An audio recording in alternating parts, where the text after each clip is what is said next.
நம்ம ஸ்ரீகுமரன் தங்க மாளிகை ட்ரிபிள் ஸ்டார் திட்டத்தில் நீங்களும் ஆகலாம் super star. Download the SKTM Jewel app today. Tiruvannamalai Arunachaleswarar கோவிலில் தரிசனத்திற்காக காத்திருந்த பக்தர்கள் ஒருவரை ஒருவர் தாக்கிக் கொண்ட காட்சிகள்தான் இவை. திருவண்ணாமலை அருணாச்சலேஸ்வரர் கோவிலுக்கு தமிழ்நாடு மட்டுமல்லாது அண்டை மாநிலங்களான ஆந்திரா, தெலங்கானா, கர்நாடகா உள்ளிட்ட மாநிலங்களில் இருந்தும் ஏராளமான பக்தர்கள் தரிசனம் செய்ய நாள்தோறும் வருகின்றனர். இதுபோன்று அலைமோதும் பக்தர்களின் கூட்ட நெரிசல் காரணமாகவும் கோவில் நிர்வாகத்தின் அலட்சியத்தாலும் பக்தர்களுக்குள் அடிக்கடி மோதல் சம்பவங்கள் அரங்கேறுகின்றன. இப்படி ஒரு சம்பவம் ஞாயிற்றுக்கிழமை அரங்கேறி அதிர்ச்சியை ஏற்படுத்தி இருக்கிறது. ஆம், ஆந்திர மாநிலத்தைச் சேர்ந்த பக்தர்கள் 50 ரூபாய் கட்டண தரிசன வரிசையில் காத்திருந்த போது யார் முதலில் செல்வது என்பதில் இரு தரப்பினரிடையே வாய் தகராறு ஏற்பட்டு அது கை கலப்பாக மாறியது.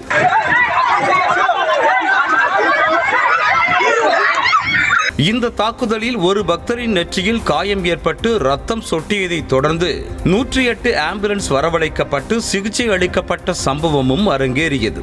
ஆனால் இதை பற்றி கோவில் நிர்வாகம் துளியும் கண்டுகொள்ளவில்லை என கூறப்படுகிறது.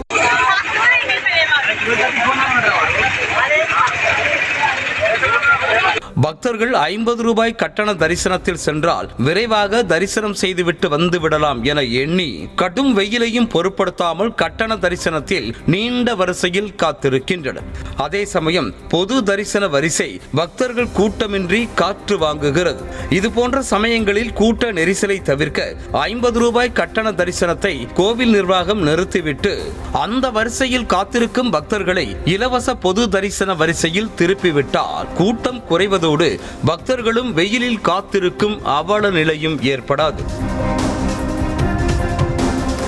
ஆனால் வருமானத்தை கருத்தில் கொண்டு கோவில் நிர்வாகம் அதை செய்வதில்லை என கூறப்படுகிறது. இதை மெய்ப்பிக்கும் வகையில் கோவில் நிர்வாகம் 50 ரூபாய் கட்டண தரிசனத்திற்கு மட்டுமே முக்கியத்துவம் கொடுப்பதாக புகார் தெரிவிக்கிறார் உள்ளூர் வாசியான வாசுதேவன்.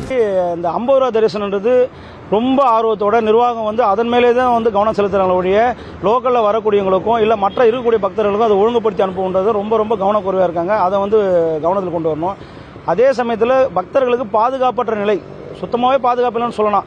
ஏன்னா ஒரு நாளைக்கு முன்னாடி கூட கொஞ்சம் அடிதடி ஆகிருக்குது. அதுக்கான சுச்சுவேஷன்லாம் நிறைய போயிட்டுருக்கு. அங்கே அதுக்கான காவலாளிகள், அதுக்கான காவல்துறையை அவங்க நியமனம் பண்ணியிருக்கணும். அதே சமயத்தில் அங்கே இருக்கக்கூடிய அலுவலர்களை அங்கே நியமனம் பண்ணியிருக்கணும். அந்த மாதிரி நிறைய குறைபாடுகளை வச்சுட்டு ஒழுங்குமுறைப்படுத்தாதனால நம்ம இந்த கோயிலையும் சரிப்படுத்த முடியல, வரக்கூடிய பக்தர்களும் சரியான சாமி தரிசனம் காமிக்க முடியாத தினசரி திருவண்ணாமலைன்ற ஒரு இஷ்யூவாகவே காமிச்சிட்டு இருக்காங்க எல்லா ஒரு விஷயமும். இது ஒருபுறம் இருக்க கோவிலில் இடைத்தரகர்களின் ஆதிக்கம் அதிகம் இருப்பதாக புகார் கூறுகிறார் உள்ளூரைச் சேர்ந்த சாந்தி. சாமி தரிசனத்துக்கு போக முடியல. ஒரு 3 வருஷம் முன்னாடி எல்லாம் கொஞ்சம் ஃப்ரீயா இருந்துச்சு. இப்பெல்லாம் எதுவுமே இல்லை. ஆந்திராக்காரங்க அப்படின்னு சொல்லிட்டு வெளி மாநிலத்தில் வரவங்களுக்கு தான் முக்கியத்துவம் கொடுக்குறாங்க. இந்த கோவில் சுற்றி இருக்கிறவங்கள யாருமே கோயிலுக்குள்ளே போக முடியல. ஏன்னா இடைத்தரகர் நிறைய பேர் வச்சு 500 ரூபாய் ஒரு ஆளுக்கு, 1000 ரூபாய் ஒரு ஆளுக்கு அப்படின்னு சொல்லிட்டு கூட்டு போயிடறாங்க. நேரா ஒரு 50 ரூபாய் தரிசனத்துல கூட எங்களால போக முடியல. மன நிம்மதிக்காக கோவிலுக்கு வரும் பக்தர்கள் இது போன்ற விரும்பத்தகாத சம்பவங்களால் மன உளைச்சலுக்கும் மன அழுத்தத்திற்கும் ஆளாகி ஏண்டா கோவிலுக்கு வந்தோம் என்கிற விரக்திக்கு ஆளாகின்றனர். எனவே 50 ரூபாய் கட்டண தரிசன வரிசையில் காத்திருக்கும் பக்தர்களுக்கு போதுமான நிழற்குடை வசதியோ அல்லது நிரந்தர நிழல் பந்தலோ அமைத்து தர வேண்டும் என்பதுதான் பக்தர்கள் மற்றும் சமூக ஆர்வலர்களின் கோரிக்கையாக இருக்கிறது. இதற்கிடையே இந்து சமய அறநிலையத்துறை அமைச்சர் சேகர் பாபுவோ இடைநிறுத்த தரிசனத்தை அறிவித்து பக்தர்கள் மற்றும் பொதுமக்களின் கருத்து மற்றும் ஆட்சேபனைகள் குறித்து ஜூன் 30ஆம் தேதிக்குள் அருணாச்சலேஸ்வரர் கோவில் அலுவலகத்திலோ அல்லது தபால் மூலமாகவோ தெரிவிக்கலாம் என கூறியிருக்கிறார். இதில் பொதுமக்களின் கருத்து என்னவாக இருக்கும் என்பதை பொறுத்திருந்து பார்க்கலாம். நம்ம ஸ்ரீகுமரன் தங்க மாளிகை ட்ரிபிள் ஸ்டார் திட்டத்தில் நீங்களும் ஆகலாம் super star. Download the SKTM Jewel app today.